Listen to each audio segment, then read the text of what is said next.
Happy Independence Day all my dear friends. स्वतंत्रता दिवस की हार्दिक शुभकामनाएं।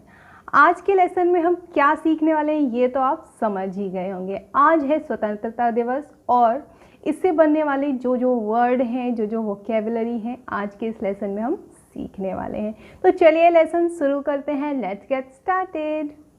हमारा सबसे पहला वर्ड है ऑस्पीशियस। क्या मतलब होता है इसका? इसका मतलब होता है शुभ। जैसे आज का दिन है, हम कह सकते हैं टुडे इज ऑस्पीशियस डे, मतलब आज का दिन क्या है? शुभ है। क्यों है आज का दिन शुभ? क्योंकि आज इंडिपेंडेंस डे है, मतलब स्वतंत्रता दिवस है। तो स्वतंत्रता दिवस को हम इंग्लिश में क्या कहेंगे? Independence day. इंडिपेंडेंस मतलब होता है स्वतंत्रता। स्वतंत्रता को हम और क्या क्या कह सकते हैं?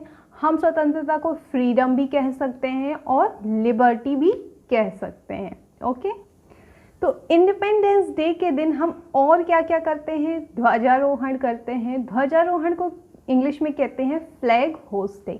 क्या कहते हैं? Flag hosting. और क्या करते हैं? राष्ट्रीय गीत गाते हैं, उसको इंग्लिश में कहते हैं नेशनल एंथम। क्या कहते हैं? National anthem. देशभक्ति गीत भी गाते हैं। तो देशभक्ति सॉन्ग को हम इंग्लिश में क्या कहते हैं? Patriotic song. देशभक्ति गीत मतलब पेट्रियोटिक सॉन्ग। देशभक्ति को इंग्लिश में क्या कहते हैं? पेट्रियोटिक। क्या कहते हैं? पेट्रियोटिक। ओके। इंडिपेंडेंस डे को हम बहुत ही धूमधाम से मनाते हैं। तो धूमधाम को इंग्लिश में क्या कहते हैं? Pomp and show. क्या कहते हैं? Pomp and show. अब स्वतंत्रता दिवस मनाते क्यों हैं? क्योंकि हमारा जो देश है वो आज़ाद हुआ था किससे? ब्रिटिश राज से। ब्रिटिश राज के कब्जे से आज़ाद हुआ था, गुलामी से आज़ाद हुआ था। तो ब्रिटिश राज को इंग्लिश में कहते हैं कॉलोनियल पीरियड। क्या कहते हैं? Colonial period. ओके। गुलामी को इंग्लिश में कहते हैं स्लेवरी। क्या कहते हैं? स्लेवरी। राइट। हमारे देश को आज़ादी कैसे मिली? स्वतंत्रता सेनानियों की वजह से। तो स्वतंत्रता सेनानियों को इंग्लिश में कहते हैं फ्रीडम फाइटर। क्या किया उन्होंने? बहुत बलिदान दिए। तो बलिदान को इंग्लिश में कहते हैं सेक्रीफाइस।